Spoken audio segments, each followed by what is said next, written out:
The Galaxy Council Chamber was a monument to species that believed longevity granted wisdom. Its members represented civilizations so ancient their histories predated written language on Earth. For countless millennia they had judged emerging species, weighing their potential to contribute to galactic stability. To them, humanity was merely the latest primitive culture brought forward for classification. The human dossier flickered across the central display, a rapidly developing species, technologically uneven, biologically fragile, psychologically volatile. The counselors skimmed the data as though reviewing a lab report about an insect colony. Their analysts highlighted the obvious flaws: short lifespans, weak exoskeletal protection, reliance on chemical propulsion, absence of telepathic receptors, and a tendency toward internal conflict. Against the backdrop of civilizations that manipulated gravity like pottery clay, humans seemed embarrassingly underevolved. A vote was inevitable before it was even called. Each representative cast their decision with the confidence of one swatting away a minor inconvenience. The verdict echoed through the hall with clinical finality. Humanity was officially designated a sub-tier life form. Inferior. Unsuited for leadership, unqualified for council citizenship, and unworthy of diplomatic parity. The declaration was delivered with sterile, impersonal detachment, another box checked, another species classified. Across the galaxy, the announcement spread at light speed through news channels and interstellar feeds. Species that had never heard of Earth now joked about the strange bipedal creatures too fragile to survive vacuum exposure for even a heartbeat.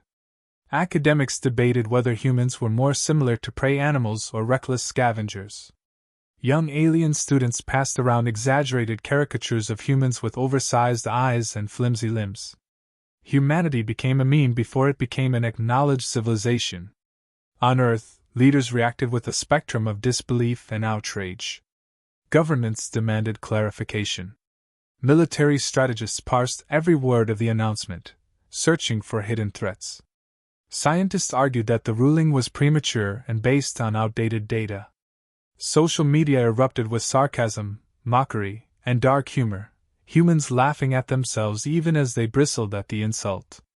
No one liked being told they were insignificant, but humanity had always responded to humiliation with a mix of stubborn pride and relentless determination. In private meetings, Earth's representatives debated whether the Council's judgment mattered.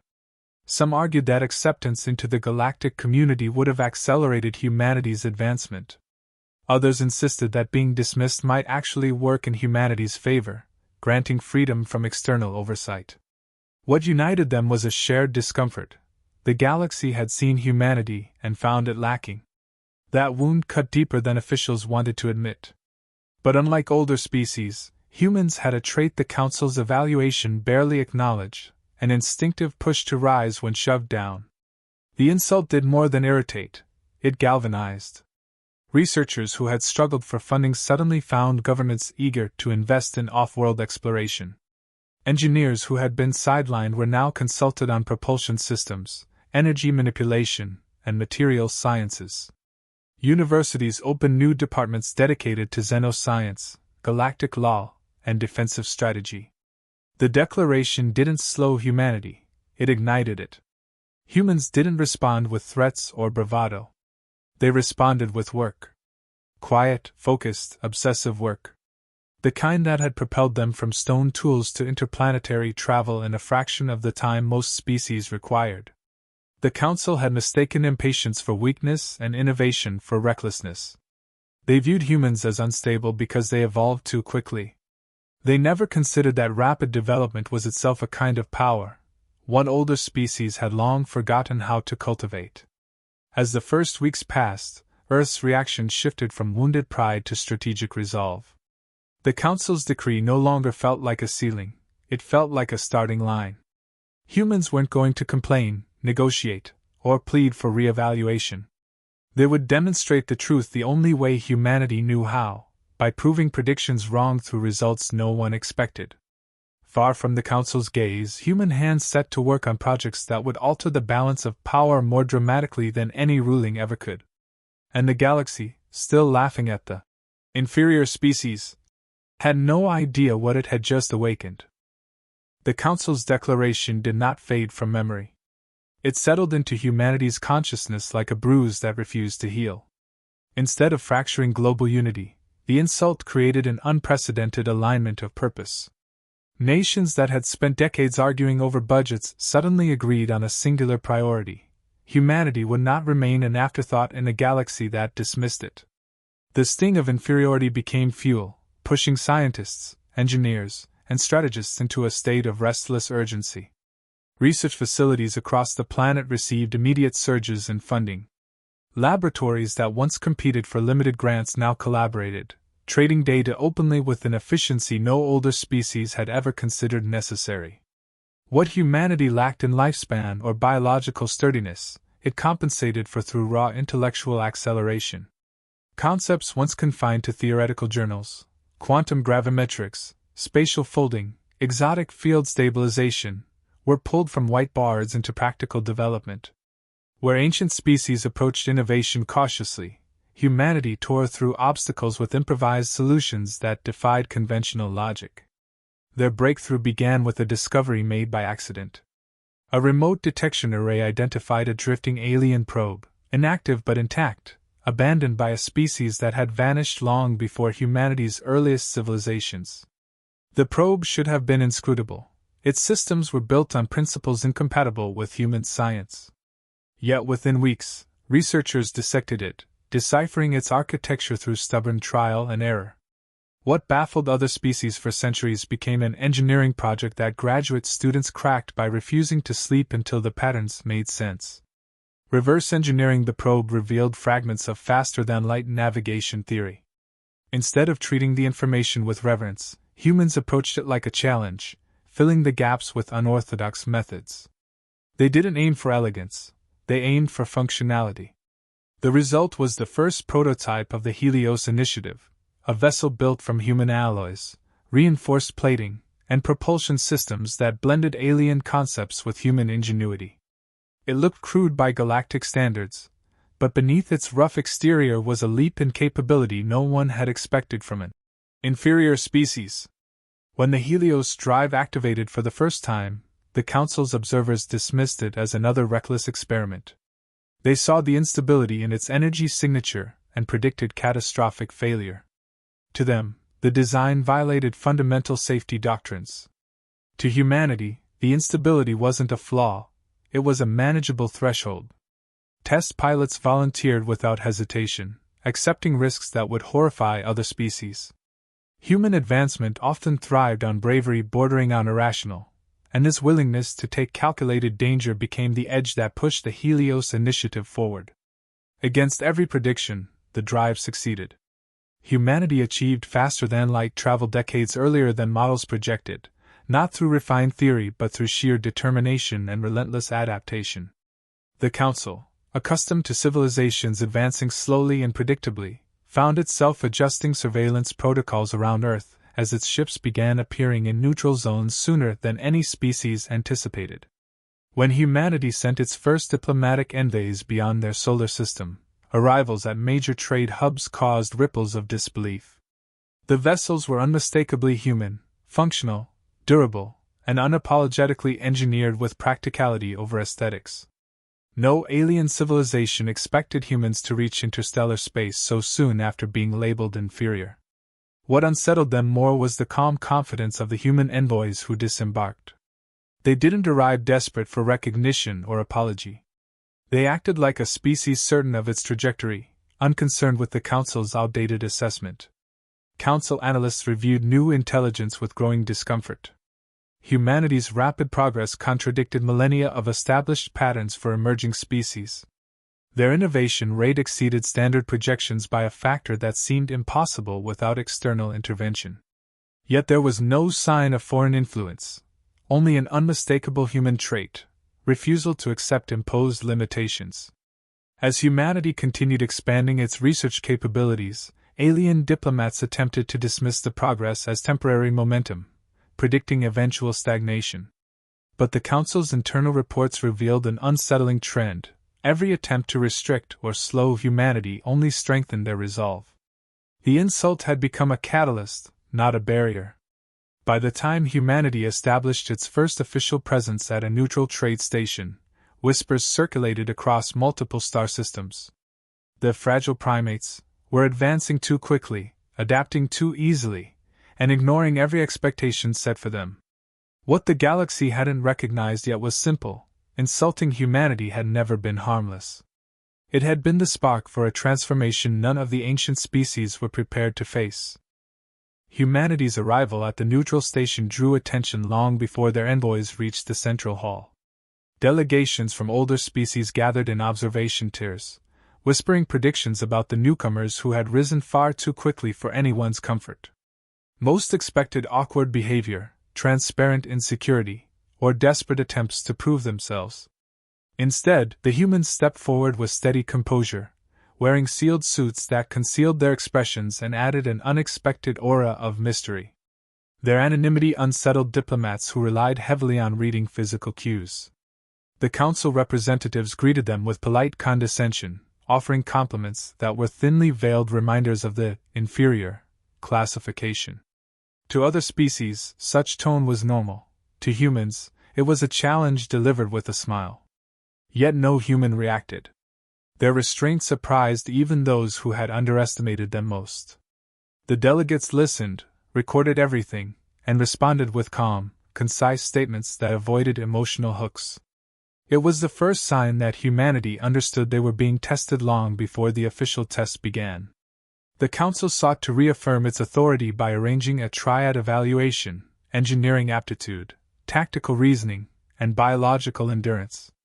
The terms were framed as routine assessments, but their underlying purpose was clear: to justify the Council's earlier decision by forcing humans into categories designed to highlight their weaknesses. No other species protested the setup. Many were eager for entertainment. Humanity's delegates accepted without hesitation, not because they believed the test would be fair but because declining would be interpreted as weakness. The biological portion yielded predictable results. Humans lacked natural telepathy, had low toxin resistance, and possessed reaction speeds that paled beside species evolved on high-gravity worlds. Council analysts noted these deficiencies with satisfaction, logging each data point as confirmation of their classification. Humanity displayed no frustration. They had never counted on biology to win anything for them. The engineering and tactical assessments told a different story. The engineering task required dismantling an unfamiliar system and restoring it without instructions. Most species relied on pre-existing logic structures or sensory advantages that humans lacked. Yet the human team bypassed those limitations through intuitive problem-solving, treating the device like a puzzle rather than a scientific exercise. They didn't follow a structured methodology. They improvised. They questioned assumptions. They exploited inconsistencies. Where others worked linearly, humans jumped between components, forming connections no algorithm predicted. The device came online in a fraction of the expected time, leaving observers unsettled. The tactical exercise involved neutral scenarios intended to test strategic planning under pressure. The simulation assumed humans would rely on predictable linear tactics common to emerging species. Instead, the human delegate employed a combination of diversion, psychological manipulation, and resource exploitation that no AI pre-simulation model accounted for. They used patterns that, to other species, appeared reckless but were executed with precision that turned unpredictability into advantage. Every assumption built into the simulation collapsed under the weight of human ingenuity. Whispers spread throughout the observation tier. The inferior species had outperformed veterans in categories the Council had expected them to fail. A few representatives attempted to dismiss the results as anomalies, but the room's tension revealed deeper concern. The Council's narrative was beginning to unravel, and maintaining authority required swift control. Rather than acknowledge humanity's unexpected strengths, a senior counselor accused them of circumventing protocol. The charge lacked evidence, but older species rarely needed evidence when correcting emerging civilizations. Humans again showed no visible reaction. Their silence made the accusation feel hollow, as though the Council had shouted into a void and only heard its own echo. Away from the main floor, A young alien researcher who had observed the evaluations approached the human delegation privately. She spoke quietly, warning them that excellence did not guarantee acceptance. The Council valued predictability above truth, and a species that advanced too quickly threatened established power structures. Her words weren't meant to discourage but to clarify reality. The Council would not willingly admit that it had misjudged them. Humanity understood the message. Fairness was irrelevant. Approval was irrelevant. Their path forward couldn't depend on recognition from civilizations trapped in their own complacency. The test had been intended to humiliate, yet humanity had turned them into demonstrations of something the galaxy failed to anticipate: adaptable intelligence backed by relentless discipline. The Council responded by drafting new expansion limits under the guise of maintaining balance. They imposed travel restrictions, trade barriers, and research oversight protocols specifically tailored to hinder human growth. It was an act of insecurity, not governance. Humanity took note. They didn't argue or protest. They simply recalibrated their plans, acknowledging a truth that would shape every step that followed: the galaxy wasn't threatened by their weakness. It was threatened by their potential. The Council's restrictions were designed to suffocate humanity's momentum. Travel corridors were narrowed to slow expansion. Trade permissions were stalled with bureaucratic obstacles. Research topics deemed potentially destabilizing required approval that never arrived. Other species saw these measures as routine adjustments, unaware they were crafted specifically to hinder a civilization rising faster than any precedent. What the Council failed to anticipate was how effectively humans adapted to constraint. Every barrier became a prompt for innovation. Cut off from sanctioned routes, humanity pursued exploration in unregulated regions, dangerous expanses older civilizations avoided due to unpredictable anomalies. Human vessels, built with redundancy and rugged engineering, ventured where polished alien ships refused to travel.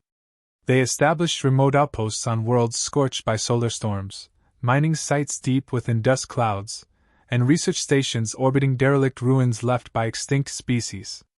Life support crews worked with the intensity of pioneers, turning hostile environments into opportunities for breakthroughs. While humanity expanded laterally, an unrelated threat emerged at the galaxy's periphery. Something vast and ancient stirred in the void, a presence that absorbed energy signatures and erased outposts without leaving wreckage. The first reports were dismissed as sensor malfunctions. When entire stations vanished without distress signals, the Council initiated limited investigations but withdrew as soon as casualty probabilities rose. Their fear of irreversible loss outweighed any obligation to protect frontier sectors. Humanity encountered the threat firsthand while surveying a region abandoned centuries earlier. The expedition barely escaped with partial recordings of an entity that distorted gravitational fields and disrupted subspace stability. Instead of retreating, the researchers documented every anomaly, analyzing patterns no automated probe had survived long enough to capture. Humanity's willingness to confront unknown danger provided data the Council lacked. From these findings, human physicists constructed a model describing the entity as a self-preserving void organism, older than the Council's oldest member species. It consumes station infrastructure not as sustenance but as material for stabilizing its internal field. Conventional weapons were useless, energy-based attacks only strengthened it. Humanity realized that stopping it required exploiting harmonics within its gravitational envelope, territory no species had dared to explore. Human engineers began building prototypes that blended human aggression with experimental physics. They devised resonance projectors capable of overwhelming the organism's stabilizing frequencies. The devices were untested, hazardous, and borderline impossible to control. Pilots volunteered anyway, accepting the likelihood of one-way missions. Humanity had always advanced through individuals willing to risk themselves for collective survival. As the entity moved closer to inhabited systems, the Council panicked. Their fleets retreated behind defensive lines, abandoning outer colonies. Diplomats issued contradictory statements, blaming sensor failures, unknown pirates, or environmental collapse before admitting ignorance. Panic spread across allied species, many realizing too late that the Council had no strategy. Whispers circulated through diplomatic channels. The only species actively analyzing the threat was the very one the Council had tried to suppress. The turning point came after the void entity destroyed a Council administrative moon in a single surge of gravitational distortion. No warnings, no survivors. The impact shattered any illusion of safety. For the first time in millennia, the Council confronted a threat they could not classify, predict, or neutralize. A delegation from one of the senior species reached out to Earth covertly. Their message was direct: help us or the collapse will spread. They expected negotiation, bargaining, or demands for compensation. Instead, humanity responded with a single condition: the Council must publicly retract its declaration labeling humans inferior. Not as vindication, but as acknowledgement that solving a galactic threat required unfiltered cooperation. Realizing refusal meant extinction, the Council agreed to a formal reversal. Humanity accepted without triumph or spite. Their focus remained on the looming danger rather than political pride. The message was simple: survival first, consequences later. In the days that followed, human crews prepared their resonance projectors, refining calibrations and reinforcing hulls. Scientists coordinated data channels. Military strategists constructed plans not for dominance but for coordinated defense across species lines. Humanity moved with purpose, confident not in superiority but in capability. The Council, watching humanity mobilize with efficiency they lacked, finally understood the deeper mistake they had made. They had underestimated a species that treated adversity not as defeat but as challenge. Every attempt to limit humanity had instead sharpened them. The galaxy, facing a threat capable of swallowing star systems, began to rely on the civilization it had tried to silence. The Council's retraction arrived with ceremonial formality, but humanity treated it as a footnote rather than a victory. Their attention remained locked on the void organism advancing toward populated regions. With the political barrier removed, coordination shifted instantly from strained diplomacy to focused preparation. Human engineers completed the final tuning of the resonance projectors, integrating stabilizers built from scavenged alien components and experimental reactors capable of holding the devices at lethal output levels for only minutes at a time. Those minutes would decide the survival of entire civilizations. Human fleets departed first, not because they sought credit, but because they were the only ones ready. Other species attempted to reorganize, yet their fears slowed every decision.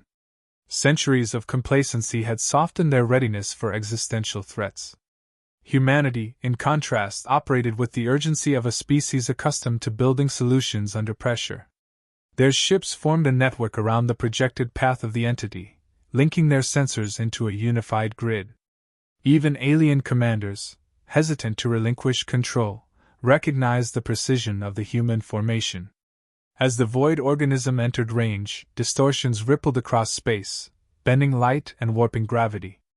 Alien fleets faltered, adjusting erratically to the unstable environment. Human vessels held their positions through constant micro-corrections, guided by crews trained to improvise under duress. Their synchronized stability allowed the combined forces to map the creature's fluctuating harmonics in real time. The data matched their earlier predictions. Any direct attack would energize it further. Only resonance collapse could work. Human pilots initiated the offensive. Resonance projectors activated, releasing pulses calibrated to destabilize the organism's internal lattice. The first waves weakened its structure, but the exertion overloaded several projectors, tearing apart their mounts and killing the crews instantly.